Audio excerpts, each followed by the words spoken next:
അപ്പോൾ കഞ്ചാവ് ഇവിടെയുണ്ട്, വിളിച്ചു പറഞ്ഞിട്ടുണ്ട്. അപ്പോൾ വീണ്ടും വേറൊരു തലത്തിലേക്ക്, ശരിക്കും പറഞ്ഞാൽ ഒരു ചിരിയുടെ മുഴക്കത്തോടെയാണ് ഞാൻ ഈ പുസ്തകം കൈപ്പറ്റിയത്.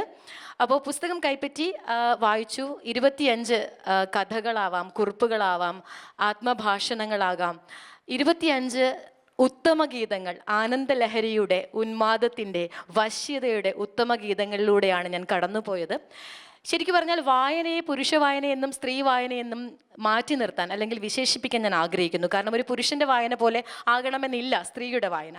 ഞാനിതൊരു സ്ത്രീ വായനയായിട്ടാണ് കണ്ടത്. കാരണം ഒരു പെൺ വായനയിലൂടെയാണ് ഞാൻ കടന്നുപോയത്. പലതും ഒരുപാട് ട്രിഗർ പോയിന്റ്സുകൾ അതിനകത്തുണ്ടായിരുന്നു, ഒരുപാട് നമുക്ക് റിലേറ്റ് ചെയ്യാൻ പറ്റുന്ന കാര്യങ്ങൾ അതിനകത്തുണ്ടായിരുന്നു. അപ്പോൾ കടക്കുന്നതിന് മുൻപേ കഞ്ചാവിൻ്റെ കഥാകാരനെ, ലഹരി നിറയുന്ന 25 കഥകളുടെ, കുറിപ്പുകളുടെ ഉടമയെ നമുക്ക് പരിചയപ്പെടാം.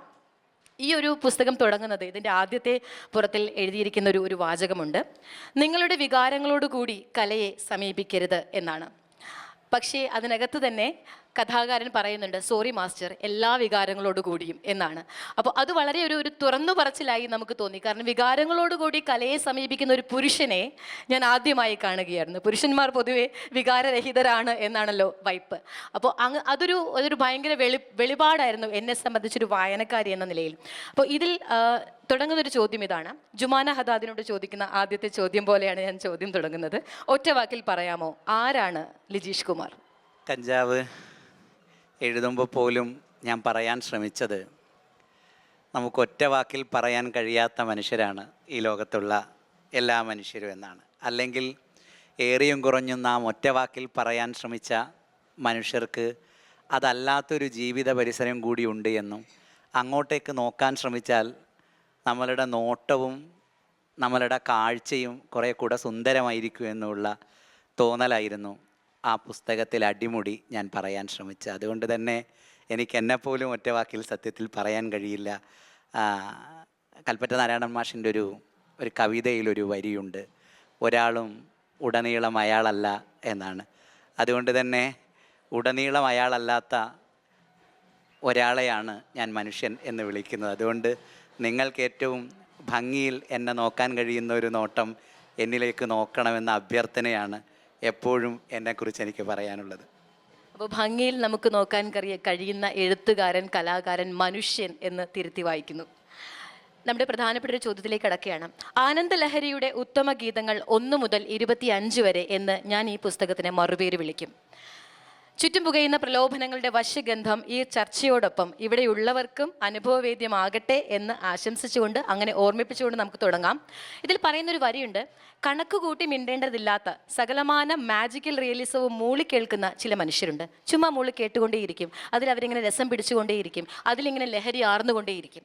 അപ്പോൾ ശരിക്കും അവർക്കുള്ളതാണ് കഞ്ചാവ് എന്ന് എഴുത്തുകാരൻ പറയുന്നുണ്ട്.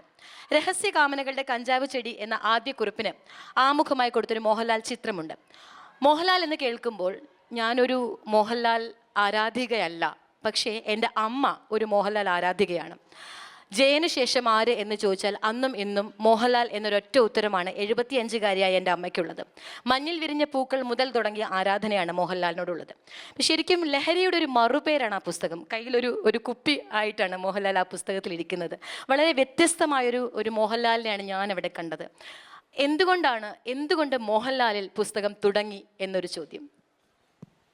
ഞാൻ മുമ്പും മമ്മൂട്ടിയെക്കുറിച്ചും ഇപ്പം എന്നെ സംബന്ധിച്ചിടത്തോളം വ്യക്തിപരമായി എൻ്റെ ജീവിതത്തെ ഒരു കാർണിവൽ കാഴ്ച എന്നൊക്കെ പറയാവുന്ന ഒരിടം തിയേറ്ററാണ്. ഒരുപക്ഷെ ഇത്തരം എക്സ്പോകളോ എക്സിബിഷനുകളോ ഒന്നുമില്ലാത്ത ഒരു നാട്ടിൻപുറത്താണ് ഞാൻ ജനിച്ചതും വളർന്നതും. അതുകൊണ്ട് തന്നെ ആനന്ദാന്വേഷണങ്ങൾ എപ്പോഴും തിയേറ്ററുകൾക്കകത്ത് നടത്തിയൊരു ബാല്യവും കൗമാരവും എന്നെ സംബന്ധിച്ചിടത്തോളം ഉണ്ട്. അതുകൊണ്ട് തന്നെ പിന്നിട്ട ജീവിതത്തെ അടിമുടി പരിശോധിക്കാൻ ശ്രമിച്ചാൽ അത് ചെന്ന് നിൽക്കുക മോഹൻലാലിലും മമ്മൂട്ടിയിലും ആയിരിക്കും. അവർ രണ്ടുപേരും ജീവിച്ച നൂറ്റാണ്ടാണ് എൻ്റെ നൂറ്റാണ്ട് എന്ന് പറയുന്നതാണ് കുറേ കൂടെ എനിക്കിഷ്ടം. അതിൽ മമ്മൂട്ടിയെയും ലാലിനെയും കുറിച്ച് മുമ്പ് ഞാൻ പറയാൻ ശ്രമിച്ച, ഒരുപക്ഷേ ഇതിനു മുമ്പുള്ള ഒരു കഞ്ചാവിൻ്റെ ചർച്ചയിൽ ഞാൻ പറയാൻ ശ്രമിച്ച ഒരു ഡിഫറൻസ്, നാം ജീവിക്കുന്ന ജീവിതം എപ്പോഴും മമ്മൂട്ടിയാണ് എന്നെനിക്ക് തോന്നാറുണ്ട്. മമ്മൂട്ടിയുടെ മീറ്ററിലാണ് ജീവിതത്തിൻ്റെ ക്രമം എപ്പോഴും ഉള്ളത്. മമ്മൂട്ടി പ്രേമം പറയുന്ന പോലെ പ്രേമം പറയുന്ന, മമ്മൂട്ടി കരയുന്ന പോലെ കരയുന്ന, മമ്മൂട്ടി നൃത്തം ചെയ്യുന്ന പോലെ നൃത്തം ചെയ്യുന്ന ഒരാളാണ് ഒരു മലയാളി പുരുഷൻ എന്നെനിക്ക് എപ്പോഴും തോന്നാറുണ്ട്. ഒരുപാടേറെ അത്ഭുത കാഴ്ചകൾ നമുക്ക് സ്ക്രീനിൽ തന്ന മമ്മൂട്ടിയെക്കുറിച്ച് നാം എപ്പോഴും പറയാറുള്ള ഒരു പരാതി മമ്മൂട്ടിക്ക് ഭംഗിയിൽ നൃത്തം ചെയ്യാൻ അറിയില്ല എന്നാണ്. ഇത്രമാത്രം അത്ഭുതങ്ങൾ തിരശീലയിൽ ആവിഷ്കരിച്ച ഒരാൾക്ക് നൃത്തവും അഭിനയമാണ് എന്ന് വിചാരിക്കുന്ന ഒരാളാണ് ഞാൻ. അതുകൊണ്ട് തന്നെ നൃത്തം മമ്മൂട്ടിക്ക് വഴങ്ങാത്ത ഒന്നാവും എന്ന് ഞാൻ വിചാരിക്കുന്നില്ല. മറിച്ച് മലയാളി മധ്യവർഗ പുരുഷ ജീവിതത്തിൻ്റെ നൃത്തം എങ്ങനെയാണ് എന്ന് പഠിച്ച് അതിനെ സ്ക്രീനിൽ ആവിഷ്കരിക്കാനാണ് മമ്മൂട്ടി ശ്രമിച്ചത് എന്നാണ് മമ്മൂട്ടിയുടെ നൃത്തം കാണുമ്പോൾ എനിക്ക് എപ്പോഴും തോന്നിയിരുന്നത്. അടിമുടി മമ്മൂട്ടിയുടെ മീറ്ററിലാണ് നമ്മളുടെ ജീവിതം കടന്നു പോകുന്നത്. ലാൽ ഒരിക്കലും അങ്ങനെ ആയിരുന്നില്ല. ഐ ലവ് യു എന്ന് അലറി വിളിച്ച് മോഹൻലാൽ ഓടുന്ന ഒരു ഓട്ടം ജീവിതത്തിൽ നമുക്ക് ഓടാൻ കഴിയില്ല. മോഹൻലാൽ കരയുന്ന ഒരു കരച്ചിൽ. അപ്പോൾ ലാലിനെ പോലെ പ്രേമം പറയാൻ കഴിയാത്ത, ലാലിനെ പോലെ നൃത്തം ചെയ്യാൻ കഴിയാത്ത ഒരു ജീവിതം എപ്പോഴും ലാലിനെ സ്വപ്നം കണ്ടിരുന്നു. മമ്മൂട്ടി നാം ജീവിക്കുന്ന ജീവിതവും മോഹൻലാൽ നാം ജീവിക്കാൻ ആഗ്രഹിക്കുന്ന ജീവിതവുമാണ് എന്നെനിക്ക് തോന്നാറുണ്ട്. അങ്ങനെ ആഗ്രഹിക്കുന്ന ഒരു ജീവിതമാണ് കുറേ കൂടെ നമ്മെ എപ്പോഴും ലഹരി പിടിപ്പിക്കാനിടയുള്ളത്. ഇതൊന്നും മതിയാവില്ല എന്ന തോന്നലിലാണ് മനുഷ്യജീവിതം എപ്പോഴും മുന്നോട്ട് പോയിക്കൊണ്ടിരിക്കുക. അപ്പോൾ ഒരിക്കലും എന്നെ തൃപ്തിപ്പെടുത്താത്ത, എന്നെങ്കിലും എനിക്ക് ചെന്ന് തൊടണം എന്ന് ആഗ്രഹിക്കുന്ന ഒരു എക്സ്ട്രീമിൻ്റെ പേരാണ്, ഒരു തുരുത്തിൻ്റെ പേരാണ് എനിക്ക് ലാൽ എന്നത്. മോഹൻലാലിനെ കുറിച്ച് എഴുതുന്ന അധ്യായവും കഞ്ചാവിനകത്ത് ഞാനത് ആ വരി മാത്രം ഞാൻ വായിച്ചു പോവാം. ഞാൻ അങ്ങനെയാണ് പറഞ്ഞ് അവസാനിപ്പിക്കുന്നത്.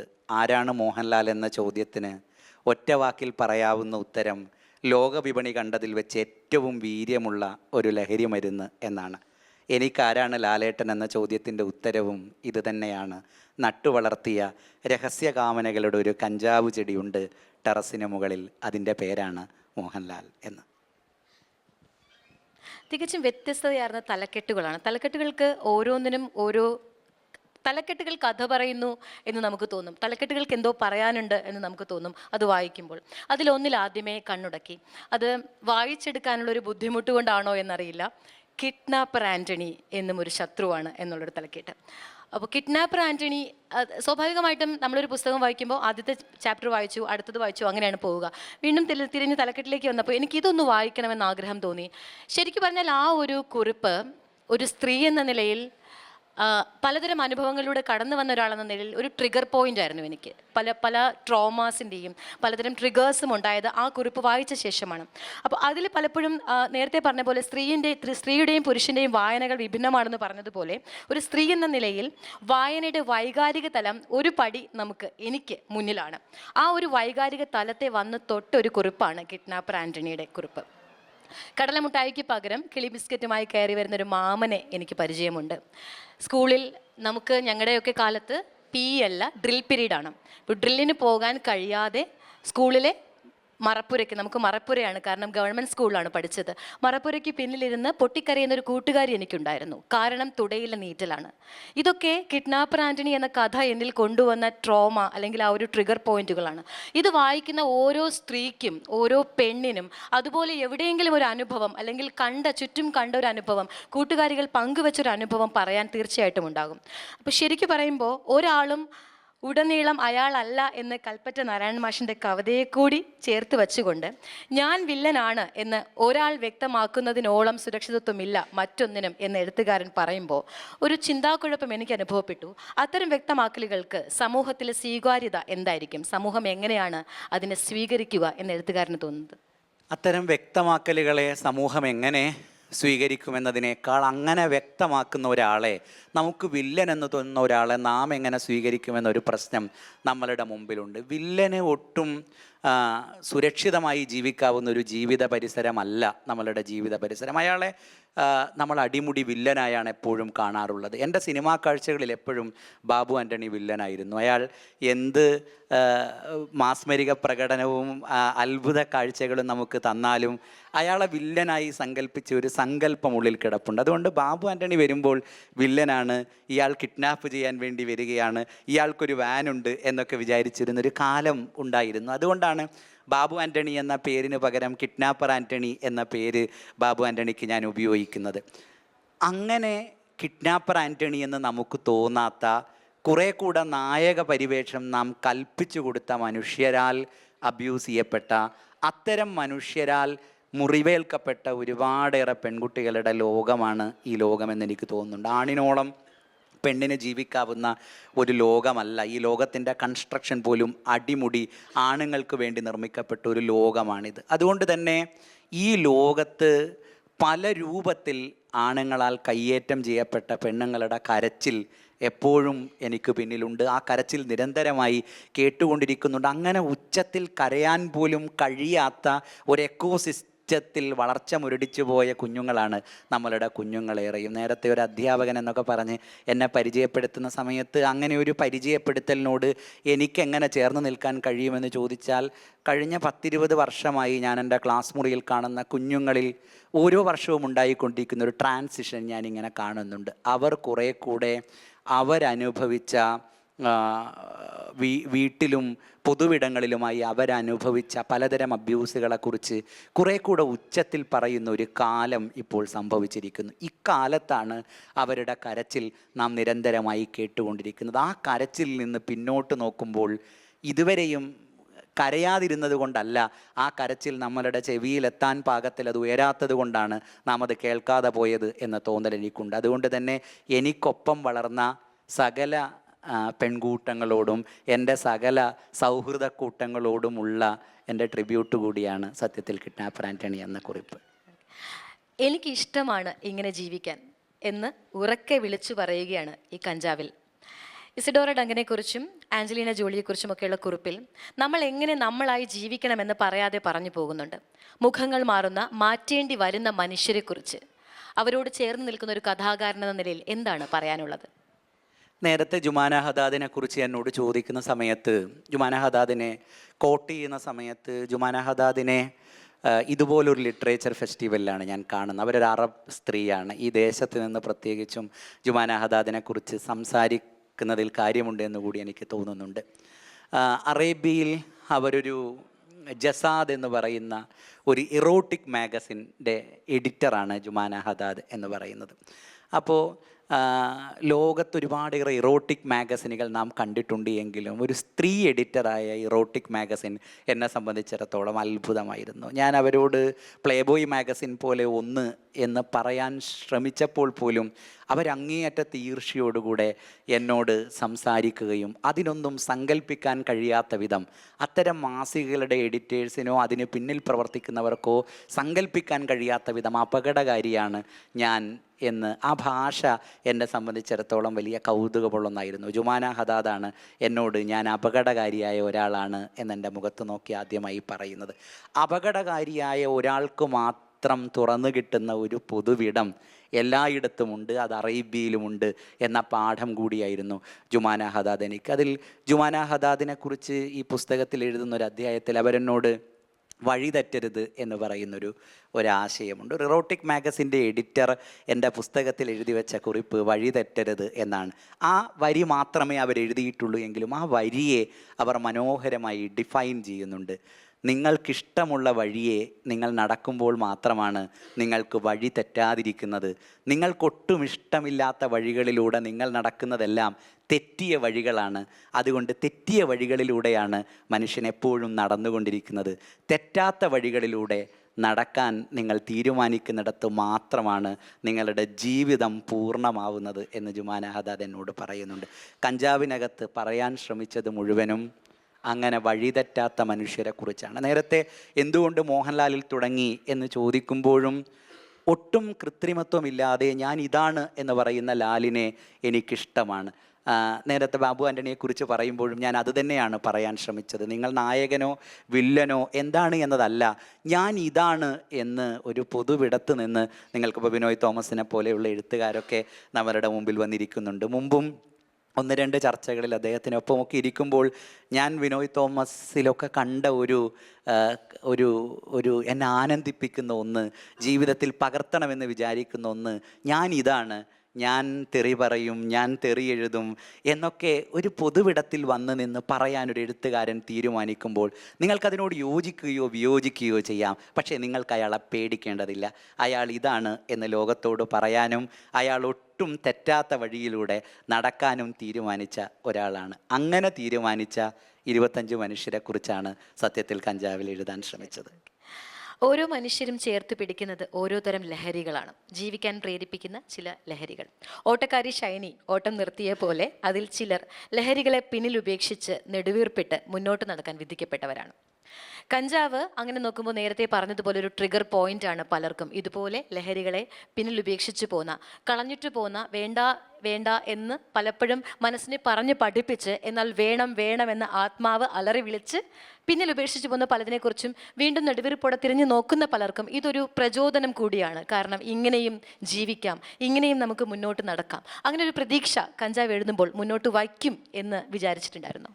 കഞ്ചാവിൻ്റെ ഓരോ അധ്യായത്തിനകത്തും ഞാൻ പറയാൻ ശ്രമിച്ച മനുഷ്യരെല്ലാം അവരുടെ സ്വസ്ഥ ജീവിതം സത്യത്തിൽ ഭംഗിയിൽ ജീവിച്ചു തീർക്കാൻ കഴിയാതെ പോയ മനുഷ്യരാണ്. നമ്മളുടെ സോഷ്യൽ മീഡിയ കാലമൊക്കെ സംഭവിച്ചതിന് ശേഷം നാം അങ്ങേയറ്റം പുരോഗമന പരമായ ബോധ്യങ്ങളെ ഉൾക്കൊള്ളുന്ന ഒരു സൊസൈറ്റിയാണ് എന്ന് പറയുമ്പോഴും അത്തരം ഇടങ്ങളിൽ നിരന്തരമായി ഉയർന്നു കേൾക്കുന്ന ഉച്ചത്തിലുള്ള ശബ്ദങ്ങളെല്ലാം പല രൂപത്തിലുള്ള ബഹിഷ്കരണ ആഹ്വാനങ്ങളാണ്. ഇവരെ നിങ്ങൾ ബഹിഷ്കരിക്കൂ എന്ന് ഉച്ചത്തിൽ പറയുന്നൊരിടം കൂടിയാണ് സോഷ്യൽ മീഡിയ എന്ന് പറയുന്നത്. നേരത്തെ ലാലിനെ കുറിച്ച് പറയുമ്പോഴും ഒരുപക്ഷെ ഒരു സോഷ്യൽ മീഡിയ കാലത്ത് ലാലിനോളം അറ്റാക്ക് ചെയ്യപ്പെട്ട ഒരാൾ ഉണ്ടാവുമോ എന്നെനിക്ക് സംശയമാണ്. മമ്മൂട്ടിയും മോഹൻലാലും തമ്മിലുള്ള മറ്റൊരു വ്യത്യാസം അതാണ് എന്നുകൂടി എനിക്ക് തോന്നുന്നുണ്ട്. കുറേ കൂടെ സുരക്ഷിതമായി ജീവിക്കാൻ മമ്മൂട്ടിയുടെ പ്രതിച്ഛായയാണ് നല്ലത് എന്നൊരു തോന്നൽ എനിക്കുണ്ട്. ലാലിൻ്റെ പ്രതിച്ഛായ അതിനൊട്ടും ഭംഗിയുള്ള ഒന്നല്ല. നിങ്ങൾക്കങ്ങനെ സ്വസ്ഥ ജീവിതം ജീവിച്ച് തീർക്കാൻ കഴിയില്ല നിങ്ങളുടെ ഇഷ്ടങ്ങളിൽ ജീവിക്കുമ്പോൾ. കഞ്ചാവിൻ്റെ 2ാമത്തെ അധ്യായത്തിനകത്ത് പറയുന്നത് നെഹ്റുവിനെ കുറിച്ചാണ്. നെഹ്റുവിനെ കുറിച്ച് പറയുമ്പോഴും ജവഹർലാൽ നെഹ്റുവിനെ നമുക്കിഷ്ടമാണ്. നാം നെഹ്റുവിൻ്റെ ഭംഗിയുള്ള ചിത്രങ്ങൾ ശിശുദിനങ്ങളിൽ ഇപ്പം അതൊക്കെ കഴിഞ്ഞ് ആണ് നാം നിൽക്കുന്നത്, കൊണ്ടാടുന്നുണ്ട്.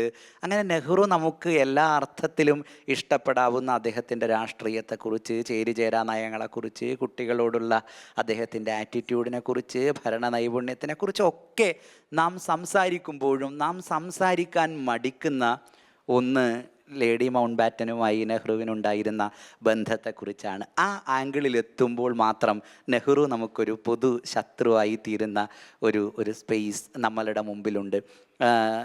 ഇന്നോളം അത്രയും നെഹ്റുവിയൻ ആശയങ്ങളുടെ വിരുദ്ധരെല്ലാവരും നെഹ്റുവിനെതിരായി പ്രചരിപ്പിച്ച ചിത്രങ്ങളെല്ലാം ലേഡി മൗണ്ട് ബാറ്റനൊപ്പം ഉള്ള ചിത്രമാണ്. ഞാൻ ആ കുറിപ്പിനകത്ത് എഴുതാൻ ശ്രമിക്കുന്നതും എന്തുകൊണ്ട് എനിക്ക് ജവഹർലാൽ നെഹ്റുവിനെ ഇഷ്ടമാണ് എന്ന് ചോദിച്ചാൽ എൻ്റെ രാജ്യം ഒരു പ്രേമരാജ്യമാണ് എന്നെ പഠിപ്പിച്ചതിൽ ഒരാൾ ജവഹർലാൽ നെഹ്റു ആയതുകൊണ്ടാണ് എനിക്ക് അദ്ദേഹത്തെ ഇഷ്ടം എന്നുകൂടിയാണ്. മൗണ്ട് ബാറ്റൻ്റെ മകൾ നെഹ്റുവിനെക്കുറിച്ചും അമ്മയെക്കുറിച്ചും എഴുതിയ ഒരു കുറിപ്പുണ്ട്. അതിനകത്ത് പറയുന്നുണ്ട്, ഇന്ത്യയിൽ നിന്ന് തിരിച്ചു പോയതിന് ശേഷമുള്ള അമ്മയുടെ ജീവിതം അങ്ങേയറ്റം കഷ്ടമായിരുന്നു. അപ്പ വൈസ്രോയിയുടെ പദവിയെല്ലാം അഴിച്ചു വെച്ചിരുന്നുവെങ്കിലും ജീവിതത്തിലുടനീളം അപ്പ വൈസ്രോയി തന്നെ ആയിരുന്നു. ഒരിക്കലും ഒരു വൈസ്രോയിയുടെ ഭാര്യയാവാനായിരുന്നില്ല അമ്മ ആഗ്രഹിച്ചത്. അമ്മ ആഗ്രഹിച്ച ഒന്നും അപ്പയിലുണ്ടായിരുന്നില്ല എന്നും അതുകൊണ്ട് തന്നെ അമ്മയെ തേടി ഇന്ത്യയിൽ നിന്ന് വരാറുള്ള നെഹ്റുവിൻ്റെ കത്തുകളെക്കുറിച്ച് മകൾ പറയുന്നുണ്ട്. ആ കത്തുകൾ കിട്ടുമ്പോഴത്രയും അമ്മയുടെ മുറിയിൽ നിന്ന് മറ്റാർക്കും കേൾക്കാനാവാത്തൊരു സംഗീതോപകരണത്തിൻ്റെ ശബ്ദം എനിക്ക് കേൾക്കാൻ കഴിയുമായിരുന്നു. മരണം കാത്തിരിക്കുന്ന ഏകാന്തതയുടെ ഇരുട്ടുമുറിയിലേക്ക് ജീവനും കൊണ്ടെത്തുന്ന കത്തുകളായിരുന്നു ഇന്ത്യയിൽ നിന്ന് അമ്മയ്ക്ക് വന്നിരുന്ന കത്തുകൾ എന്ന് മൗണ്ട് ബാറ്റൻ്റെ മകൾ ആ കത്തുകളെക്കുറിച്ച് പറയുന്നുണ്ട്. മാത്രമല്ല മൗണ്ട് ബാറ്റൻ്റെ മകൾ അതിലെടുത്തു പറയുന്ന ഒരു വരിയുണ്ട്, 40 കഴിയുന്ന പെണ്ണുങ്ങളേറെയും ലോകത്ത് ഇതുപോലുള്ള ഇരുട്ടുമുറികളിൽ മരണം കാത്തിരിക്കുന്നവരാണ്. അവരുടെ ഏകാന്തതയിലേക്ക് നെഹ്റുവിൽ നിന്ന് വന്ന പോലെയുള്ള കത്തുകൾ വരുന്ന കാലമാണ് പ്രേമത്തിൻ്റെ കാലം എന്ന്. അതുകൊണ്ട് തന്നെ ഇങ്ങനെ പ്രേമകാലങ്ങളെ നാം ഡിഫൈൻ ചെയ്യാൻ ശ്രമിച്ചാലും നമുക്കവർ പൊതുശത്രുക്കളായി തീരുന്ന വല്ലാത്തൊരു കുഴപ്പം നമ്മളുടെ മുമ്പിലുണ്ട്. എനിക്ക് അവർ ശത്രുക്കളല്ലാത്തത് കൊണ്ടും അവരുടെ ജീവിതം വ്യക്തിപരമായി എന്നെ പ്രലോഭിപ്പിക്കുന്നുണ്ടോ എന്നതിനേക്കാൾ അവരുടെ ജീവിതത്തിൻ്റെ സാധ്യത ഈ ലോകത്ത് ജീവിച്ചു മരിച്ചു എന്ന് പറയാൻ കഴിയാത്ത ഒരുപാട് പേർക്ക് ഒരു സാധ്യതയായി തുറന്നു കിട്ടും. ഇപ്പോൾ ഷൈനിയെക്കുറിച്ച് എന്നോട് ചോദിക്കുമ്പോൾ, ഷൈനി 1-ാം ക്ലാസ് മുതൽ 7-ാം ക്ലാസ് വരെ എൻ്റെ ക്ലാസ് മുറിയിൽ പഠിച്ചു പോയിട്ടുണ്ട്. ഏതാണ്ടൊരു 5-ാം ക്ലാസ് വരെയുള്ള കാലത്തത്രയും ഷൈനി ഞങ്ങൾക്ക് ശത്രുവായിരുന്നു. കാരണം ഷൈനി, ഇപ്പം ഞാനൊരു ഗവൺമെൻറ് സ്കൂളിലാണ് പഠിക്കുന്നത്. ഇപ്പോൾ വേണു മാഷൊക്കെ ഇവിടെ ഇരിക്കുന്നുണ്ട്, കുറേ പേർ ഞങ്ങളുടെ നാട്ടിൽ. അപ്പോൾ വളരെ സാധാരണക്കാരായ മനുഷ്യരുള്ളൊരു ഗവൺമെൻറ് സ്കൂളിലാണ് ഞാൻ പഠിക്കുന്നത്. മരം കയറുന്ന കുട്ടികളുള്ള, ഓട്ട മത്സരത്തിൽ പങ്കെടുക്കുന്ന കുട്ടികളുള്ള, ഇന്ന് കാണുന്ന നഗരത്തിൻ്റെ ഒരു സാധ്യതയും ഇല്ലാത്ത ഒരു സ്കൂളാണത്. അവിടെ എപ്പോഴും ആൺകുട്ടികളും പെൺകുട്ടികളും കലർന്നു മത്സരിച്ച് എല്ലാ മത്സരങ്ങളിലും ഷൈനി മാത്രമാണ് വിജയിച്ചിരുന്നത്. ഷൈനി കയറുന്ന പോലെ മരം കയറാൻ അറിയാത്ത, ഷൈനിയെ ഓടിത്തോൽപ്പിക്കാൻ കഴിയാത്ത ആൺകൂട്ടങ്ങൾക്കെല്ലാം ഷൈനി ശത്രുവായിരുന്നു. ഏതാണ്ടൊരു 5-ലോ 6-ലോ എത്തിയപ്പോഴാണ് ഷൈനി പെട്ടെന്ന് എല്ലാ മത്സരങ്ങളും അവസാനിപ്പിക്കുന്നത്. അന്ന് വിജയിച്ചു എന്ന തോന്നലുണ്ടായ ആൺകുട്ടികളിൽ ഒരാൾ കൂടിയാണ് ഞാൻ. പക്ഷേ ഇന്ന് തിരിഞ്ഞു നോക്കുന്ന സമയത്ത് ആ വിജയം വലിയൊരു പരാജയമായി എൻ്റെ മുമ്പിലുണ്ട്. എന്തുകൊണ്ട് ഷൈനി ഒരു ദിവസം പെട്ടെന്ന് ഓട്ടം നിർത്തി എന്ന ചോദ്യത്തിന് വർഷങ്ങൾക്കിപ്പുറത്താണ് എനിക്ക് ഉത്തരം കിട്ടുന്നത്. കാൽ ഒരപകടം പിടിച്ച അവയവമാണ് എന്ന തിരിച്ചറിവ് എന്ന് ഷൈനിക്കുണ്ടായോ അന്നാണ് പാവാടയിട്ട് ഞാൻ മരം കയറരുത് എന്നും പാവാടയിട്ട് ഞാൻ ഓടരുത് എന്നുമുള്ള ബോധ്യം എന്ന് ഷൈനിക്കുണ്ടായോ അന്ന് മുതലാണ് ഷൈനി മത്സരങ്ങളിൽ നിന്നെല്ലാം പിൻവാങ്ങിപ്പോയത്. അന്നത്തെ ആനന്ദം ഇന്നോർക്കുമ്പോൾ എന്നെ സംബന്ധിച്ചിടത്തോളം വലിയൊരു സങ്കടമാണ്. അതുകൊണ്ട് തന്നെ സാനിയ മിർസയുടെ കാൽ എന്നെ വല്ലാതെ ആനന്ദിപ്പിക്കുന്നുണ്ട്. സാനിയ മിർസ അസ്വസ്ഥരായ, അസഹിഷ്ണുക്കളായ ആൺനോട്ടങ്ങളുടെ മുഴുവൻ മുമ്പിലും നിന്ന് ഇളക്കിക്കൊണ്ടിരിക്കുന്നത് കാലല്ല, ഒരു കാലമാണ് എന്ന ബോധ്യം സത്യത്തിൽ എനിക്കുണ്ട്. ആ കാലത്തെ അഡ്രസ്സ് ചെയ്യാനാണ് ഈ പുസ്തകത്തിനകത്ത് ശ്രമിക്കുന്നത്. നമ്മളിനി പോകുന്നത് കുറച്ച് അപകടം പിടിച്ചൊരു വാക്കിലേക്കാണ്, പൊളിറ്റിക്കൽ കറക്റ്റ്നെസ്. ഇപ്പോൾ പലപ്പോഴും പൊളിറ്റിക്കൽ കറക്റ്റ്നെസ് നമ്മുടെ നിത്യജീവിതത്തിൻ്റെ ഭാഗമായി മാറിക്കൊണ്ടിരിക്കുന്ന ഒരു വാക്കാണ്. അങ്ങനെ ഒരു കാലത്താണ് നമ്മൾ ജീവിക്കുന്നത്.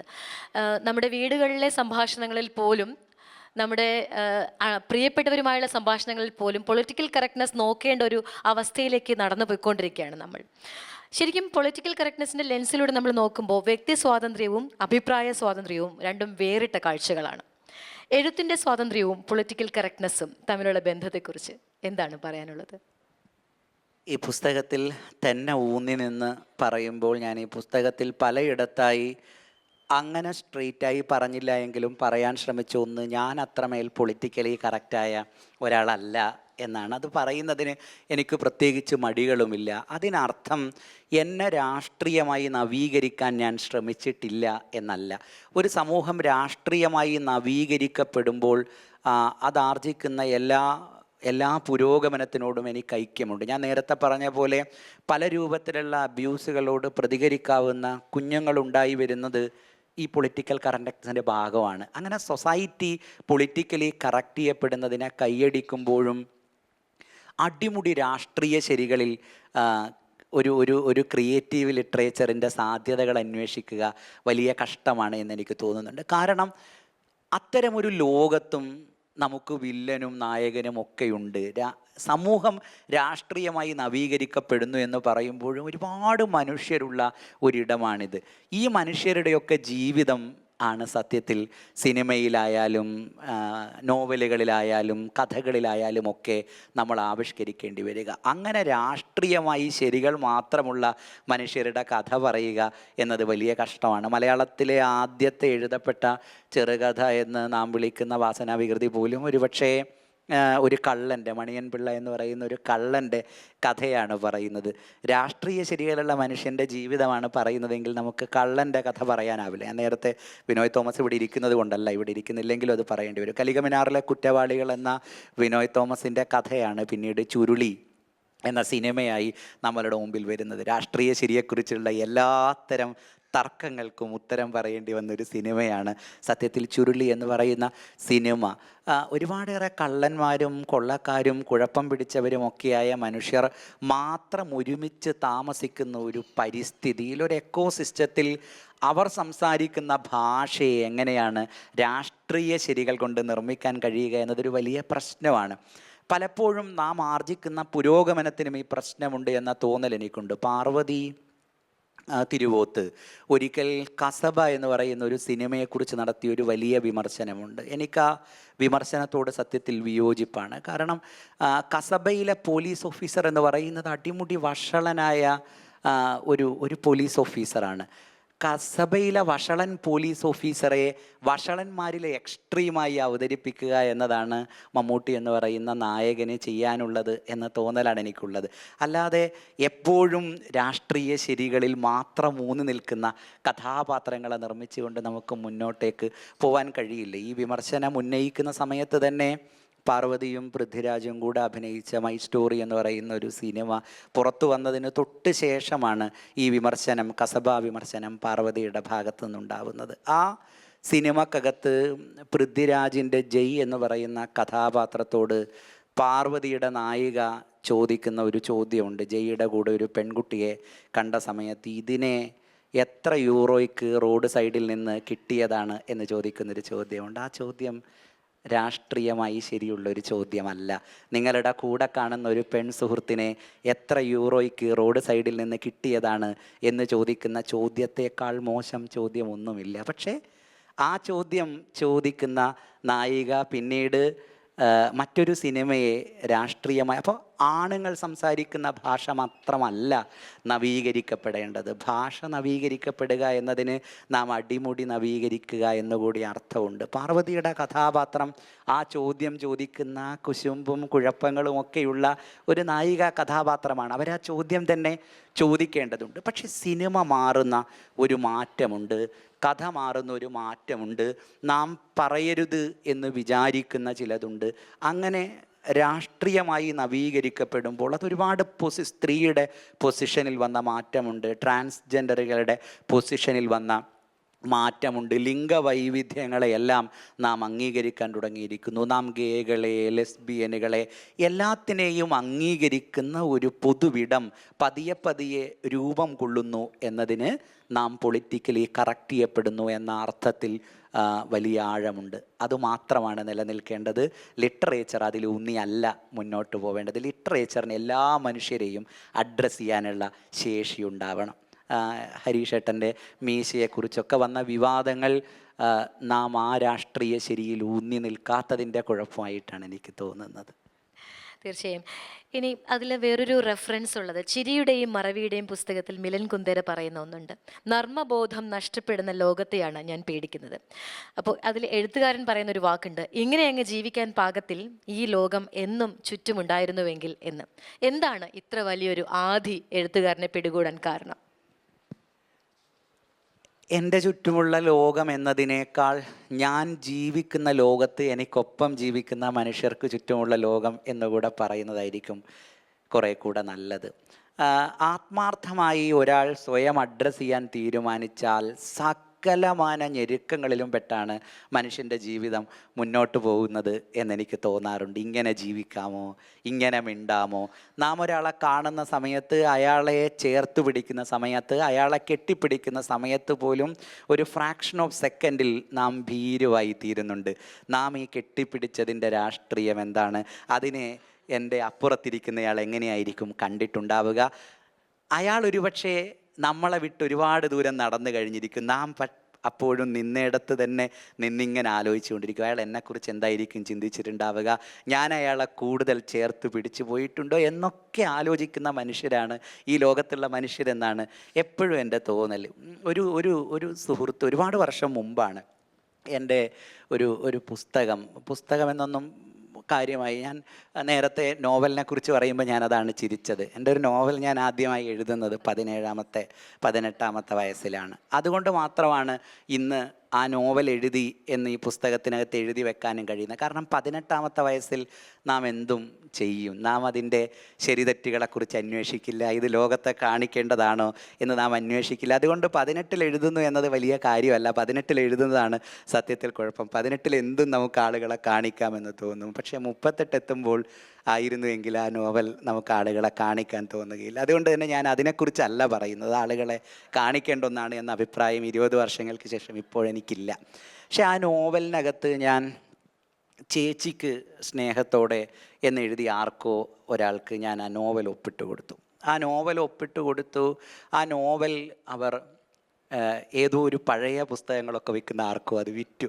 വീടൊക്കെ ഒഴിവാക്കുന്ന സമയത്ത് വിറ്റതായിരിക്കാം. എന്നിട്ട് എറണാകുളത്ത് ഒരു പുസ്തകശാല പഴയ പുസ്തകങ്ങൾ വിൽക്കുന്ന ഒരു സമയത്ത് റിഡക്ഷൻ റേറ്റൊക്കെ ഇട്ട് വിൽക്കുന്ന സമയത്ത് ഒരാൾ ആ പുസ്തകം ആ കടയിൽ നിന്ന് വാങ്ങി ആദ്യത്തെ പേജ് തുറന്നു നോക്കുമ്പോൾ ഞാൻ മറ്റാർക്കോ ഒപ്പിട്ട് കൊടുത്തിട്ടുണ്ട്, ചേച്ചിക്ക് സ്നേഹത്തോടെ ഞാൻ എന്നൊക്കെ എഴുതി ഒപ്പിട്ട് കൊടുത്തിട്ടുണ്ട്. അവർ ആ പടം എടുത്ത് ഫേസ്ബുക്കിനകത്ത് പോസ്റ്റ് ചെയ്തു. ചേച്ചി ഒരുപാട് കാലങ്ങൾക്ക് ശേഷം ഇതിവിടെ നിന്ന് കൈപ്പറ്റി എന്ന് പറഞ്ഞ് എനിക്ക് ആ കുറിപ്പ് ഒരു കുറിപ്പ് ഫേസ്ബുക്കിലിട്ടു. എനിക്കവരറിയില്ല. ഞാൻ ആ കുറിപ്പ് പലരായി ടാഗ് ചെയ്ത് അന്ന് ഇൻസ്റ്റാഗ്രാമിൻ്റെ ഒന്നും കാലമല്ല, ഞാൻ ഫേസ്ബുക്കിനകത്ത് ഈ കുറിപ്പ് കാണും. എനിക്ക് വലിയ സന്തോഷമായി. ഞാനതിനടിയിൽ കമൻറ്റ് ചെയ്തു, ഞാനാണ്. അവർക്ക് എന്നെ അറിയുകയൊന്നുമില്ല, അവരത് ചുമ്മാ പോസ്റ്റ് ചെയ്തു, ആരോ എന്നെ ടാഗ് ചെയ്തു, ഞാൻ അതിൻ്റെ അടിയിൽ ഇത് ഞാനാണ് എന്നൊക്കെ മെസ്സേജ് അയച്ചു. അവരെനിക്ക് ഫേസ്ബുക്ക് മെസ്സഞ്ചറിനകത്ത് മെസ്സേജൊക്കെ അയച്ച് അവരവരുടെ ഫോൺ നമ്പറൊക്കെ തന്ന് മിണ്ടി. ഒരു ദിവസം അവരെന്നോട് പറഞ്ഞു, ഞാൻ നിങ്ങളുടെ നാട്ടിലെ റെയിൽവേ സ്റ്റേഷൻ വഴി കണ്ണൂർക്ക് പോകുന്നുണ്ട് എന്ന് പറഞ്ഞു. കാണാമോ? ജസ്റ്റ് ട്രെയിൻ സ്റ്റേഷനിൽ നിർത്തുമ്പോൾ ഞാൻ ഇറങ്ങി വരും, നമുക്കവിടെ നിന്ന് കാണാം, അതിനുശേഷം ഞാൻ ആ ട്രെയിനിൽ കയറി പോകും എന്ന് പറഞ്ഞു. ഞാൻ ആ റെയിൽവേ സ്റ്റേഷനിൽ പോയി നിന്നു. ട്രെയിന് വന്നു. അവർ ട്രെയിനിൽ നിന്ന് ഇറങ്ങി. അവരോടി വന്ന് ഒരു മിനിറ്റോ മറ്റോ ആണ് ആ ട്രെയിൻ നിർത്തുന്നത്. അവരോടി വന്ന് എന്നെ കെട്ടിപ്പിടിച്ച് എനിക്കൊരു ഉമ്മയൊക്കെ തന്ന് ആ ട്രെയിനിനകത്ത് കയറി അങ്ങ് പോയി. എനിക്കറിഞ്ഞുകൂടാ തിരിച്ച് അത് ഞാനായിരുന്നെങ്കിൽ, ആ ട്രെയിനിനകത്ത് ഞാനായിരുന്നെങ്കിൽ എന്ന് ഞാൻ എപ്പോഴും ആലോചിച്ച് നോക്കും. ഇതേപോലൊരു യാത്ര ചെയ്ത് ആരോ ഒരാളോട് എനിക്ക് നിങ്ങളെ ഒന്ന് കാണണം, എന്നെ കാത്തു നിൽക്കാമോ എന്ന് ചോദിച്ച് ഞാൻ ആ റെയിൽവേ സ്റ്റേഷനിൽ നിന്ന് ഇറങ്ങി ഓടിച്ചെന്ന് 1 മിനിറ്റ് സമയമേ ഉള്ളൂ, എനിക്ക് എക്സ്പ്രസ് ചെയ്യാൻ ഉള്ള എൻ്റെ ഭാഷ മുഴുവനും പ്രകടിപ്പിക്കാനുള്ള നേരമില്ല, അതുകൊണ്ട് തന്നെ എൻ്റെ എക്സ്പ്രഷനുകളെ മുഴുവനും കേന്ദ്രീകരിച്ചുള്ള ഒരു ഉമ്മ ഞാൻ അവർക്ക് കൊടുത്ത് തിരിച്ച് ട്രെയിനിനകത്ത് ഞാൻ കയറിപ്പോകുന്നൊരു ലോകം എന്നുണ്ടാവും എന്നെനിക്ക് അറിഞ്ഞുകൂടാ. അതുകൊണ്ട് തന്നെ ഈ ലോകം പെണ്ണുങ്ങൾക്ക് ജീവിക്കാൻ കഴിയാത്ത ലോകം പോലെ ഈ ലോകത്തെ കുറേ കൂടെ സുന്ദരമായി നോക്കാൻ ആഗ്രഹിക്കുന്ന ആണുങ്ങൾക്ക് കൂടെ ജീവിക്കാൻ കഴിയാത്ത ലോകമാണ് എന്ന പേടി എപ്പോഴും എനിക്കുണ്ട്. നമുക്ക് അടുത്തൊരു ചോദ്യത്തിലേക്ക് കിടക്കാം. ഈ അമ്മയുണ്ടല്ലോ, അത് വല്ലാത്തൊരു വാക്കാണ്. നിശബ്ദതയുടെ, പറ്റിക്കപ്പെടലിൻ്റെ, കീഴ്പ്പെടലിൻ്റെ, ആനന്ദാന്വേഷണങ്ങളിൽ അടിതെറ്റുന്നതിൻ്റെ ഏത് നേരത്താണാവോ എന്ന് ഉള്ളറിഞ്ഞ് പറയാൻ പോലും പറ്റാത്തതിൻ്റെ ഒക്കെ മറുപേര് കൂടിയാണ് അമ്മ. കൺസെൻറ്റിൻ്റെ പുതിയൊരു മാനം ആ ഒരു കുറിപ്പിൽ കണ്ടു. കൺസെൻറ്റ് എന്നാൽ നമുക്ക് മറ്റു പലതുമാണ്, പക്ഷേ അമ്മയാകാൻ വേണ്ട ഒരു കൺസെൻറ്റ്, അതൊരു പുതിയൊരു കാഴ്ചപ്പാട്. പലപ്പോഴും പലയിടത്തും പറഞ്ഞ് കേട്ടിട്ടുണ്ടെങ്കിലും ഒരു പുസ്തകത്തിൽ ഞാൻ ആദ്യമായി കാണുന്നത് അമ്മയാവാൻ നിനക്ക് സമ്മതമാണോ എന്ന ചോദ്യം. ആ ഒരു നീതി, അമ്മയാകാൻ സമ്മതം തേടേണ്ടതുണ്ട് എന്ന നീതി, ആ ഒരു സ്പാർക്ക് എങ്ങനെയാണ് കടന്നു വന്നത്? ഞാൻ പഠിച്ച ഹൈസ്കൂളിനകത്ത് എന്നെ ബയോളജി പഠിപ്പിച്ച ഒരു LC സിസ്റ്റർ ഉണ്ടായിരുന്നു. സിസ്റ്ററാണ് എനിക്ക് റീപ്രൊഡക്ഷനും റീപ്രൊഡക്റ്റീവ് ഹെൽത്തും ഒക്കെ ആദ്യമായി പഠിപ്പിക്കുന്നത്.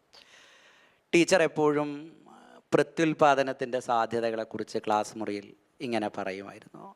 ഞാനും എൻ്റെ കൂടെ പഠിച്ചിരുന്ന എല്ലാവർക്കും രതി എന്നൊക്കെ പറയുന്നത്, ലൈംഗികത എന്നൊക്കെ പറയുന്നത് കുറേ കൂടെ പ്രത്യുൽപാദനത്തോട് മാത്രം ചേർത്ത് നിർത്തി നാം ഡിഫൈൻ ചെയ്തെടുക്കേണ്ട ഒന്നാണ് എന്ന ബോധ്യത്തിലാണ്, എനിക്ക് തോന്നുന്നു എല്ലാവരുടെയും കുട്ടിക്കാലം ആ ബോധ്യത്തിലാണ് മുന്നോട്ട് പോയിട്ടുണ്ടാവുക.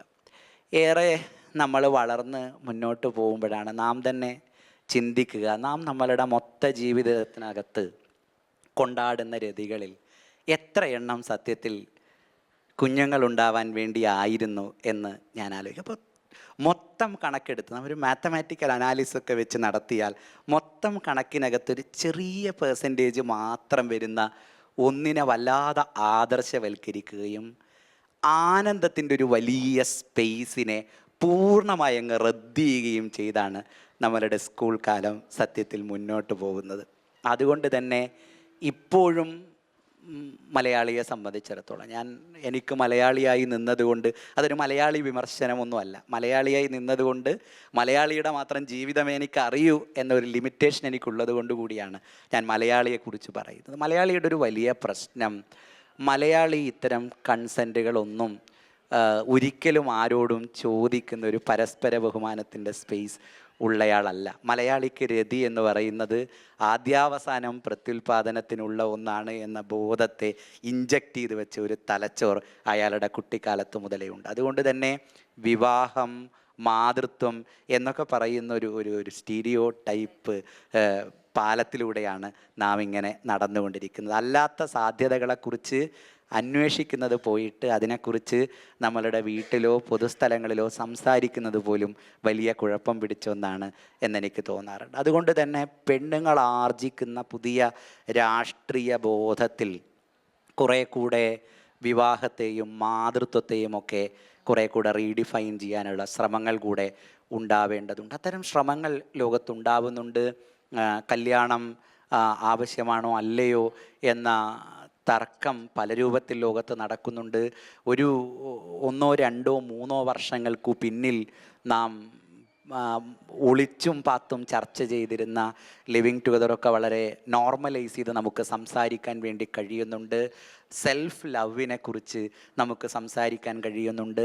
അതിനെക്കുറിച്ച് എഴുതപ്പെട്ട പുസ്തകങ്ങൾക്ക് വിപണി ഉണ്ടാവുന്നുണ്ട്. ലോകത്തെ ബെസ്റ്റ് സെല്ലർ പുസ്തകങ്ങളെല്ലാം, എനിക്ക് ബെസ്റ്റ് സെല്ലറുകളോട്, കഞ്ചാവ് ഒരു ബെസ്റ്റ് സെല്ലറായി നിൽക്കുമ്പോഴും ബെസ്റ്റ് സെല്ലറുകളോട് സത്യത്തിൽ മാനസികമായി ചില വിയോജിപ്പുകളുള്ള ആൾ കൂടിയാണ് ഞാൻ. കാരണം ഞാൻ എപ്പോഴും ഫിക്ഷനായാലും നോൺ ഫിക്ഷനായാലും ലിറ്ററേച്ചറിൻ്റെ ഒരു വലിയ ആരാധനയുള്ള ഒരു എഴുത്തുകാരൻ എന്നൊക്കെ പറയുന്നതിനേക്കാൾ ഒരുപാടേറെ വായിക്കാൻ ഇഷ്ടപ്പെടുന്ന ഒരാൾ എന്ന രൂപത്തിൽ എനിക്ക് ഒരു പൾപ്പ് ഫിക്ഷൻ കാറ്റഗറിയിൽ നിന്ന് ക്വാളിറ്റി ലിറ്ററേച്ചർ മാറ്റി തന്നെ ചർച്ച ചെയ്യണം എന്നാഗ്രഹിക്കുന്ന ഒരാളാണ് ഞാൻ. അതുകൊണ്ട് തന്നെ എനിക്കങ്ങനെ ബെസ്റ്റ് സെല്ലറുകളുടെ മഹത്വം ഒന്നും പറയാൻ കഴിയില്ല. പക്ഷേ ഒരുപാടേറെ നോൺ ഫിക്ഷൻ ബെസ്റ്റ് സെല്ലർ പുസ്തകങ്ങളുടെ ടൈറ്റിലുകൾ ലോകത്തിറങ്ങുന്നത് നാം എടുത്ത് പരിശോധിച്ചാൽ അത് നിരന്തരമായ ആനന്ദാന്വേഷണങ്ങളുടെ ടൈറ്റിലുകളാവുന്നത് സത്യത്തിലൊരു പുതിയ കാലത്തിൻ്റെ സാധ്യത കൂടിയാണ് എന്ന് തോന്നുന്നു. ഇപ്പോൾ വായനയെക്കുറിച്ച് പറഞ്ഞതുകൊണ്ട് ആ ചോദ്യത്തെക്കുറിച്ച് ചോദിക്കാം.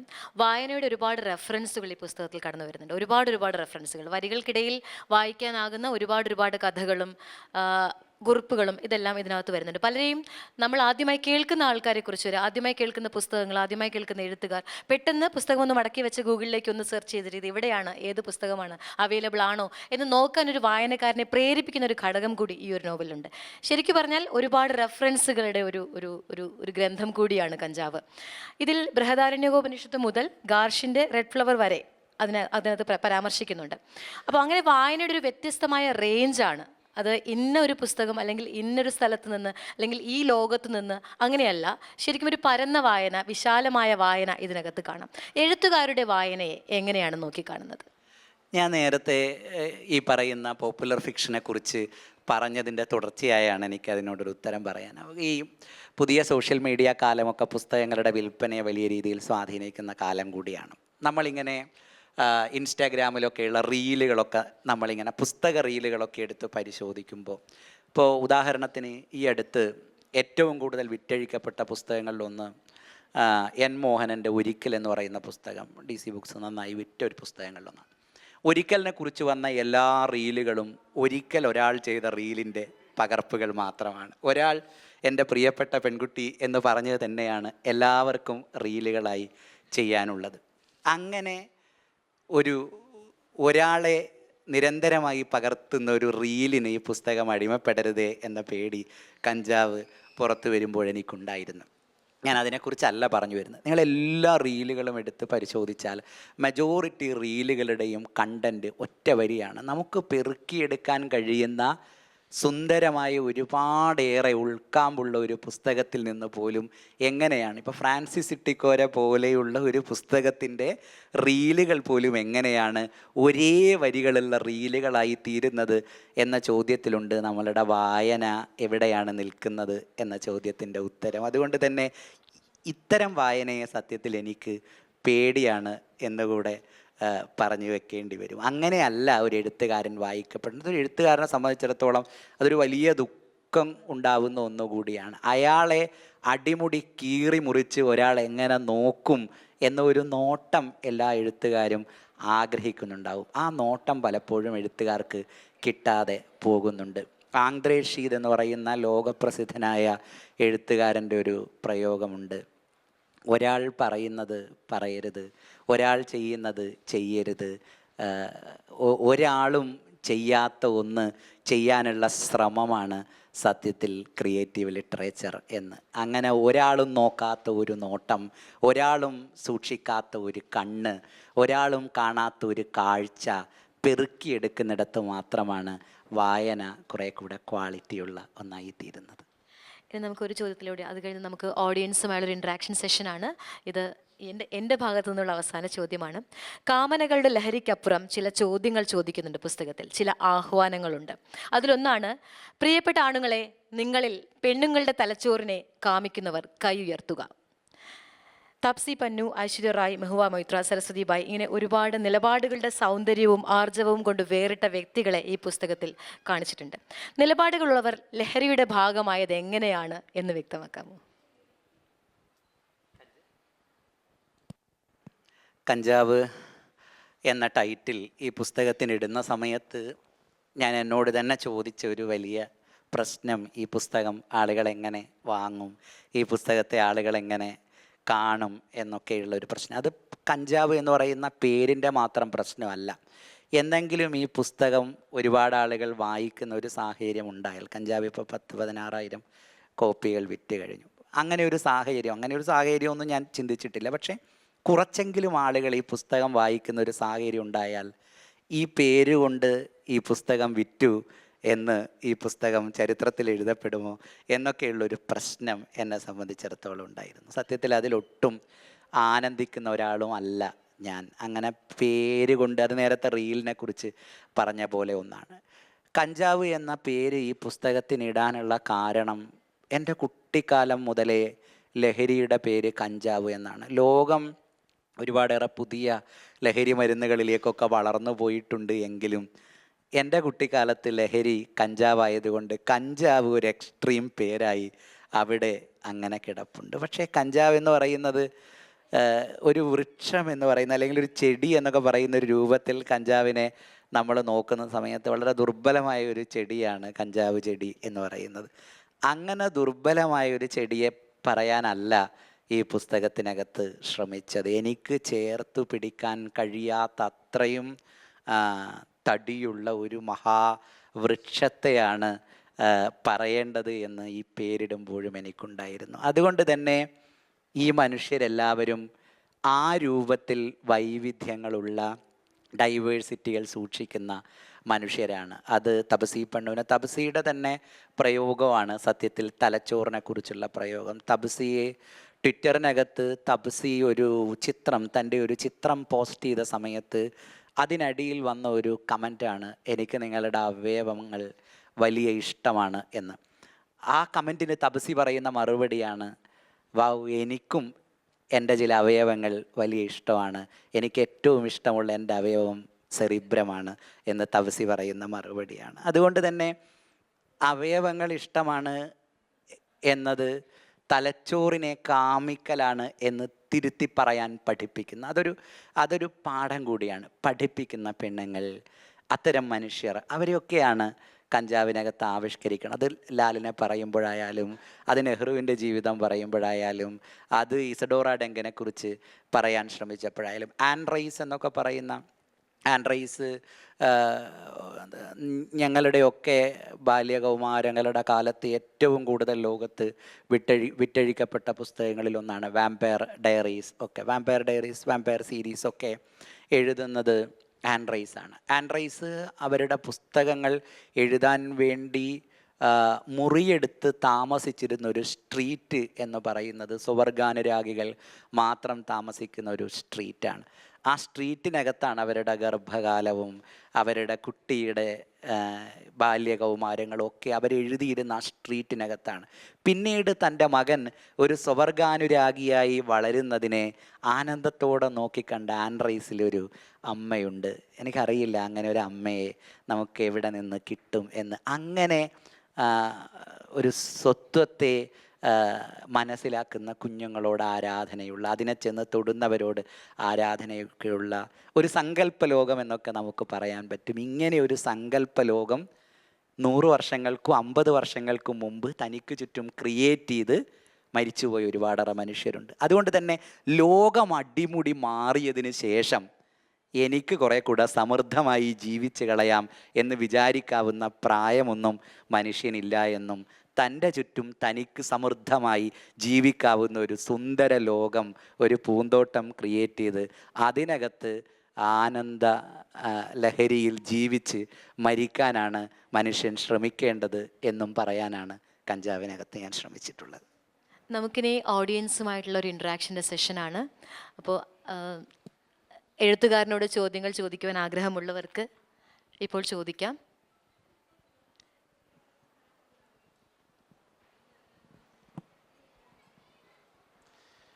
ലിജീഷിൻ്റെ കഞ്ചാവ് ഞാൻ വായിച്ചിട്ടിപ്പോൾ ഒരു വർഷത്തോളം ആവുന്നു. അപ്പോൾ അന്ന് തന്നെ അത് നമ്മൾ പേഴ്സണലി അറിയാവുന്നവരാണെങ്കിലും ഞാനത് ചോദിച്ചിട്ടില്ല. അപ്പോൾ ഇതിലെ ഓരോ കഞ്ചാവും, അതായത് 25ഓളം വരുന്ന കഞ്ചാവുകളും ആ ലഹരി നമ്മൾ ചൂസ് ചെയ്യുന്ന, അതായത് ലിജീഷ് സെലക്ട് ചെയ്യുമ്പോൾ ഇതിലാരെങ്കിലും വിട്ടുപോയിട്ടുള്ളതായിട്ട് തോന്നിയിട്ടുണ്ടോ? നേരത്തെ ഇപ്പോൾ കണ്ണനിപ്പോൾ പറയുമ്പോഴും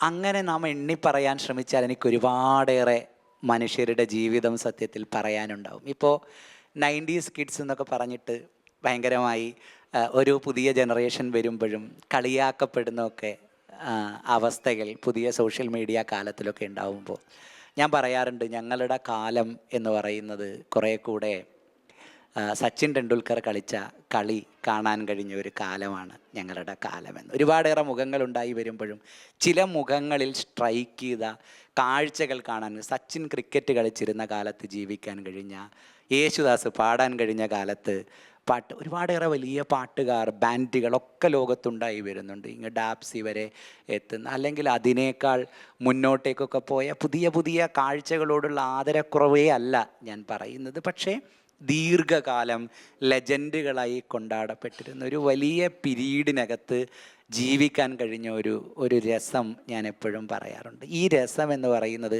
ചില മനുഷ്യരിലേക്കുള്ള നോട്ടം കൂടിയാണ്. ഈ മനുഷ്യരെയൊക്കെ ആവിഷ്കരിക്കണമെന്ന് ആലോചിച്ചുകൊണ്ട് തന്നെയാണ് ബോധപൂർവം കഞ്ചാവ് എന്ന് പറയുന്ന പുസ്തകം എഴുതാൻ തുടങ്ങിയതും. പക്ഷേ ഞാൻ നേരത്തെ പറഞ്ഞ പോലെ ഒരിക്കലും ഒരു ജീവചരിത്രം എഴുത്ത് അല്ല എൻ്റെ പണി എന്നതുകൊണ്ടും, ഒരു ജീവചരിത്രം എഴുതാൻ എനിക്കറിയാത്തത് കൊണ്ടും, അങ്ങനെ ഒരാളായി ഞാൻ ബ്രാൻഡ് ചെയ്യപ്പെടുന്നതിന് ഞാൻ അങ്ങേയറ്റം പേടിക്കുന്നത് കൊണ്ടും, എന്നോടാളുകൾ കഞ്ചാവ് വിറ്റ് തുടങ്ങിയതിന് ശേഷം ഇതിനൊരു 2ാം ഭാഗം എന്നുണ്ടാവും എന്നൊക്കെ ചോദിക്കാറുണ്ട്. പക്ഷേ അതിനൊരിക്കലും ഒരു പുതിയ ഭാഗം ഉണ്ടാവുകയേയില്ല. ആ 25 മനുഷ്യരിൽ തന്നെ ആ കഥ പറഞ്ഞ് അവസാനിപ്പിക്കാനാണ് ശ്രമിച്ചത്. പക്ഷേ അപ്പോഴും കഞ്ചാവിൻ്റെ അവസാനത്തെ പേജിനകത്ത്, കണ്ണനത് തീർച്ചയായും വായിച്ചിട്ടുണ്ടാവും, അവസാനത്തെ പേജിനകത്ത് ഒരു കുറ്റസമ്മതം പോലെ ഞാനതിങ്ങനെ എഴുതി വെക്കുന്നുണ്ട്. അന്ധനായ ഗ്രീക്ക് കവി ഹോമറിനെ കുറിച്ച് ബോർഹസ് ഒരിക്കൽ എഴുതിയിട്ടുണ്ട്. ഹോമർ ജീവിച്ചിരുന്നോ എന്ന് നമുക്കറിഞ്ഞുകൂടാ. 7 നഗരങ്ങൾ അദ്ദേഹത്തിന് വേണ്ടി മത്സരിക്കുന്നു എന്നതുകൊണ്ട് അദ്ദേഹത്തിൻ്റെ ജീവിതത്തെക്കുറിച്ച് നാം സംശയാലുക്കളാണ്. ഒരുപക്ഷെ ഒരു ഹോമർ മാത്രമല്ലായിരിക്കും ഉണ്ടായിരുന്നത് എന്ന്. 25 മനുഷ്യർ ലഹരി പിടിപ്പിച്ചതിൻ്റെ തെളിവുകളാണ് പറഞ്ഞു തീർത്തത്. ഇവർ മാത്രമല്ല ഉള്ളത്. അംബേദ്കർ മുതൽ VS അച്യുതാനന്ദൻ വരെയും സച്ചിൻ മുതൽ മെസ്സി വരെയും അകത്തിരുന്ന് ഇപ്പോഴും പുകയ്ക്കുന്നുണ്ട്. ഈ അഡിക്ഷൻ അങ്ങനെ എളുപ്പമൊന്നും അവസാനിച്ചേക്കില്ല എന്ന്. അവരെല്ലാം അകത്തുണ്ട്, പുറത്തില്ല എന്ന് മാത്രമേ ഉള്ളൂ. ഇതൊരു കഥയല്ല, നോവലല്ല, കവിതയല്ല, പക്ഷേ എല്ലാം ആണ്. എങ്ങനെയാണ് പുതിയ കാലത്ത് പുതിയ വായനയെ നോൺ ഫിക്ഷനിൽ അവതരിപ്പിക്കുമ്പോൾ അത് നേരിടുന്ന വെല്ലുവിളി, എത്രമാത്രം കഞ്ചാവ് ഇത് സ്വീകരിക്കപ്പെടുമെന്നതിനെക്കുറിച്ച് ചിന്തിച്ചിട്ടുണ്ടോ?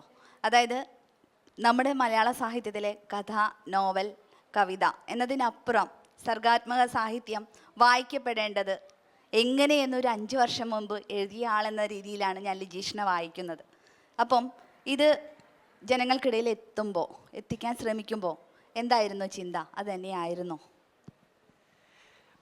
PS നൈപ്പാൾ എന്ന് പറയുന്ന നോവലിസ്റ്റ് അദ്ദേഹത്തിൻ്റെ ആത്മകഥാപരമായ ഒരു കുറിപ്പിനകത്ത് അദ്ദേഹം ഇംഗ്ലണ്ടിലെ ഒരു ക്രിസ്ത്യൻ കുടുംബത്തെ, ഒരു പൗരാണിക ക്രിസ്ത്യൻ കുടുംബത്തെ സന്ദർശിച്ച ഒരു കഥ പറയുന്നുണ്ട്.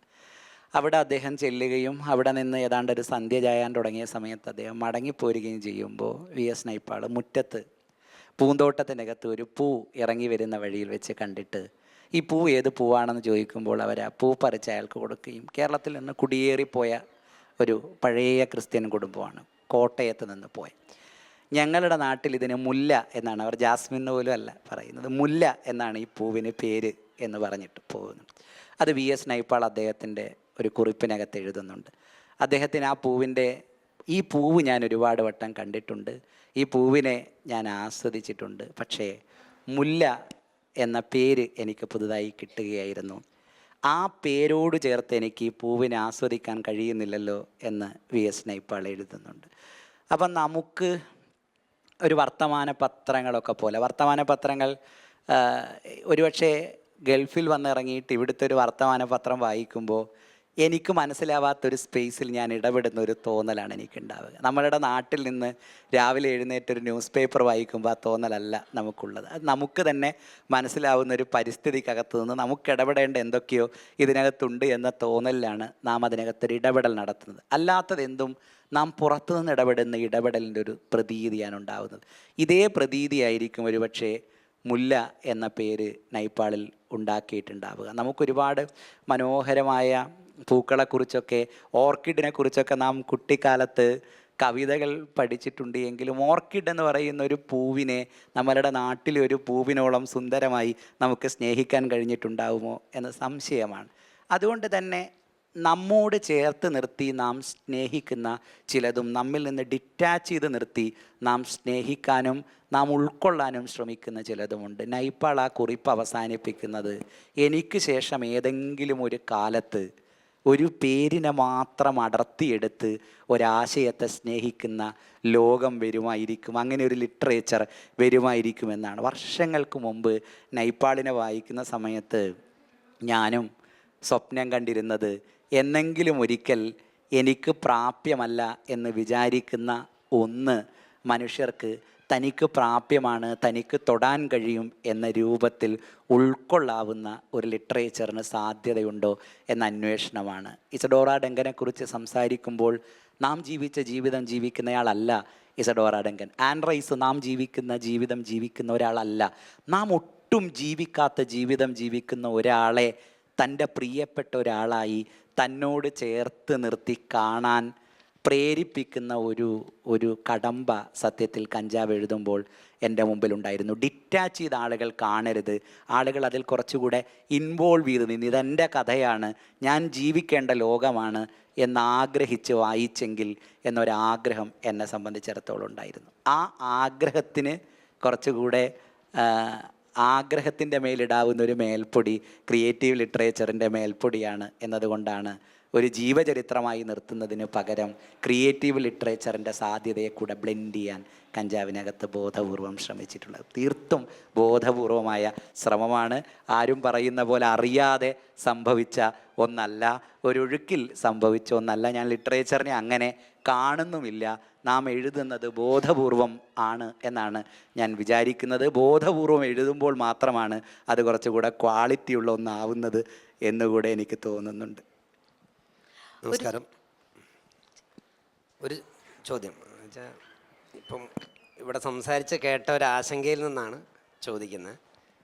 25 ജീവിതം ഇതിനകത്ത് പറഞ്ഞിട്ടുണ്ട്, ഇനിയും ഒത്തിരി ജീവിതങ്ങൾ മനസ്സിലുണ്ട്. എഴുത്തിൽ സജീവമാകാൻ താല്പര്യമുണ്ടോ, അതോ ഇപ്പം പോകുന്ന പോലെയൊക്കെ ഇങ്ങനെ പോവുകയാണോ? എന്തായാലും ബിനോയ് തോമസിനെ പോലെയുള്ള എഴുത്തുകാരെ വെല്ലുവിളിക്കുന്ന ഒരു ജീവിതം എഴുത്തിൽ ജീവിക്കാൻ സത്യത്തിൽ അതറിയാൻ വേണ്ടി ചോദിച്ചാണ്. ആഗ്രഹമില്ലാത്തത് കൊണ്ട് ഇങ്ങനെ അങ്ങ് പോവും. സന്തോഷം. ഞാൻ കോഴിക്കോടാണ്. ഇവിടെ ഒരു ഓഫ് ഷോറിൽ വർക്ക് ചെയ്യാണ് ഇവിടെ അബുദാബി. അപ്പോൾ എനിക്ക് കഴിഞ്ഞ KLF കോഴിക്കോട് നടന്ന സമയത്താണ് ഒരു കൂട്ടുകാരി നിങ്ങളെ പരിചയപ്പെടുത്തിയിരുന്നത്. പരിചയപ്പെടുത്തി മീൻസ് നിങ്ങളെ കേൾക്കാൻ വേണ്ടി ക്ഷണിക്കുന്നത്, ഇങ്ങനെ പരിപാടി ഉണ്ട് കേട്ട് നോക്കാം എന്ന് പറഞ്ഞിട്ട്. അപ്പോൾ അന്ന് തന്നെ ബുക്ക് വാങ്ങി വായിച്ചു. വായിച്ചത് ഓഫ് ഷോറിലിരുന്ന് ഇങ്ങനെ ഇറക്കിയതാണ്. ഓരോ ദിവസം ഓരോ ചാപ്റ്റർ വീതം വായിച്ചങ്ങനെ തീർത്താണ്. അപ്പോൾ അങ്ങനെയൊക്കെ നിങ്ങളെ പറ്റിയൊരു ആ ഒരു ഭാവന ആ രീതിയിലാണ്. ഭയങ്കര നമ്മളെ ഉള്ളിൽ നിങ്ങളത് പറഞ്ഞതുപോലെ തന്നെ നമ്മൾ ജീവിക്കാൻ ആഗ്രഹിക്കുന്ന ജീവിതത്തെക്കുറിച്ച് അതിൻ്റെ ഡീറ്റെയിൽസൊക്കെ വ്യക്തമായി പറഞ്ഞ് അവർ ആസ്വദിച്ചുകൊണ്ടിരിക്കുന്ന അങ്ങനെ വായിച്ചു തീർത്ത ശേഷം കോഴിക്കോട് എത്തിയ സമയത്താണ് കോഴിക്കോട് അങ്ങാടികളിൽ നിങ്ങളെ ഹോൾഡിങ്സിൽ നിങ്ങളുടെ പടങ്ങൾ കാണുന്നത്. അപ്പം ഞാൻ ഞങ്ങളോട് ചോദിച്ചു, ഇയാൾ തന്നെയാണോ ഇയാൾ എന്ന് ചോദിച്ചു. അപ്പോൾ എങ്ങനെയാണ് ഈ രണ്ട് ജീവിതം മുന്നോട്ട് കൊണ്ടുപോകാൻ പറ്റുന്നത് എന്നുള്ളതാണ് ചോദ്യം. അതൊരു നല്ല ചോദ്യമാണ് സത്യത്തിൽ. അതിലവസാനം പറഞ്ഞ വരിയാണ്, അല്ലെങ്കിൽ ആ ഒരൊറ്റ ചോദ്യമാണ്, ആ വരിയാണ് അതിനുള്ള ഉത്തരം എന്ന് പറയുന്നത്. ഇരട്ട ജീവിതം എന്ന് പറയുന്നത് വലിയ ഒരു കള്ളത്തരമാണ് എന്നൊക്കെയുള്ളൊരു പ്രശ്നം അപാരമായി പൊളിറ്റിക്കലായിരുന്ന ഒരു കാലത്ത് എന്നെ സംബന്ധിച്ചിടത്തോളം ഉണ്ടായിരുന്നു. അന്ന് ഞാൻ നേരത്തെ നാരായണൻ മാഷിനെ ഉദ്ധരിച്ച വരി ഞാൻ പറയുകയുമില്ല. ഒരാളും ഉടനീളം അയാളല്ല എന്ന വരി ഞാൻ പറയുകയുമില്ല. നേരെ മറിച്ച് ഉടനീളം ഒരാൾ ഒറ്റയാളായി ആണ് എന്ന തോന്നലിലാണ് ഞാൻ എൻ്റെ ക്യാമ്പസിലൊക്കെ ജീവിച്ചത്. നാം ക്യാമ്പസിലൊക്കെ വിപ്ലവമൊക്കെ സ്വപ്നം കാണുന്ന കാലത്ത് എല്ലാവരും നമുക്ക് ഒറ്റ ജീവിതം ജീവിക്കുന്നയാളാണ്. അല്ലാത്തൊരു ആംഗിളിലും നാം അയാളെ കാണാൻ വേണ്ടി ശ്രമിക്കില്ല. പക്ഷേ പിന്നീട് നാം മനുഷ്യരെ പഠിക്കുമ്പോൾ, മനുഷ്യരെ അറിയാനൊക്കെ തുടങ്ങുമ്പോഴാണ് നാം അയാളുടെ ഭംഗിയുള്ള ആംഗിൾ മാത്രമാണ് എപ്പോഴും കാണുന്നത്. അക്ബർ കക്കട്ടിലിൻ്റെ ഒരു കഥയുണ്ട്. അധ്യാപക കഥകളിൽ ഉമ്മു കുൽസു എന്ന് പറയുന്ന ഒരു കുറിപ്പ് അക്ബർ കക്കട്ടിൽ എഴുതുന്നുണ്ട്. ഉമ്മു കുൽസു അക്ബർ കക്കട്ടിലിനൊരു കത്തെഴുതുകയാണ്. മാഷെ, ഞാൻ മാഷിനെ ഒരുപാട് വായിച്ചു, എനിക്ക് മാഷിനെ വലിയ ഇഷ്ടമാണ്, എനിക്ക് മാഷിനെ ഒന്ന് നേരിട്ട് കണ്ടാൽ കൊള്ളാമെന്നുണ്ട്, ഞാനൊരു ദിവസം മാഷിനെ കാണാൻ വരട്ടെ എന്ന്. അതിന് അക്ബർ കക്കട്ടിൽ എഴുതുന്നൊരു മറുപടിയുണ്ട്. മോള് കഥകളിൽ വായിച്ച അക്ബർ മാഷെ മോളെന്നോ കണ്ടു കഴിഞ്ഞു. ആ അക്ബർ മാഷെ മോള് സ്നേഹിച്ചു, മോൾ അനുഭവിച്ചു, കണ്ടു, മനസ്സിലാക്കി. ഇനി മോള് കാണണം എന്ന് ആഗ്രഹിക്കുന്ന ഈ അക്ബർ കക്കട്ടിൽ വേറൊരാളാണ്. അയാളെ മോള് കാണണ്ട. അയാളെ കാണുന്നതോടെ മാഷിനോടുള്ള ഇഷ്ടം മോക്ക് പോവും എന്ന്. അതായിരിക്കും സത്യത്തിൽ അതിനുള്ള ഉത്തരം. Thank you. നമുക്ക് ഈ സെഷൻ ഇവിടെ അവസാനിപ്പിക്കാം. സമയപരിമിതി കടന്നിരിക്കുകയാണ്. അവസാനിപ്പിക്കുന്നതിന് മുൻപ് ബ്ലർബിലുള്ള ചില വാചകങ്ങൾ പറഞ്ഞുകൊണ്ട് ഞാൻ കൺക്ലൂഡ് ചെയ്യുകയാണ്. സ്വർഗത്തേക്ക് പൊങ്ങിപ്പോകുന്ന യുവതിയെപ്പറ്റി, അനേകം വർഷങ്ങൾ നിൽക്കാതെ പെയ്യുന്ന മഴയെപ്പറ്റി, കണ്ണാടികൾ കൊണ്ടുണ്ടാക്കിയ ഒരു നഗരത്തെപ്പറ്റി പറഞ്ഞാൽ നിങ്ങൾ കേട്ടിരിക്കുമോ? കേട്ടിരിക്കുമെങ്കിൽ കഞ്ചാവ് നിങ്ങൾക്ക് ഇഷ്ടപ്പെടും. നിങ്ങൾ ആ ലഹരിയിലാവും. ഇതേ എഴുത്തുകാരൻ തന്നെ പറഞ്ഞവസാനിപ്പിക്കുന്നുണ്ട്, ശരിയാണ്, ഞാൻ എന്തിനു നോക്കണം എന്ന ചോയ്സും ഒരു സാധ്യതയാണ്. നിങ്ങളുടെ തിരഞ്ഞെടുപ്പ് നിങ്ങളെ രക്ഷിക്കട്ടെ. ഒരു വായനക്കാരി എന്ന നിലയിൽ ഈ പുസ്തകത്തെ നെഞ്ചോട്, ഹൃദയത്തോട് ചേർത്ത് നിർത്താൻ കൊതിക്കുന്ന ഒരാളെന്ന നിലയിൽ തീർച്ചയായും പറയാം, നിങ്ങളുടെ തിരഞ്ഞെടുപ്പ് നിങ്ങളെ തീർച്ചയായും രക്ഷിക്കും. So much. ഇവിടെ വന്ന എല്ലാവർക്കും വളരെയധികം സന്തോഷം. ഈ ഒരു സായാഹ്നത്തിൽ ഇത്രയും തിരക്കിനിടയിൽ സമയം കണ്ടെത്തിയ, സംസാരിച്ചതിന്, സംവദിച്ചതിന്, വളരെയധികം ഇഷ്ടപ്പെടുന്ന ഒരു എഴുത്തുകാരനോടൊപ്പം ഇത്രയും സമയം പങ്കിടാൻ കഴിഞ്ഞതിന് വളരെയധികം നന്ദിയും കടപ്പാടും രേഖപ്പെടുത്തുന്നു. Thank you.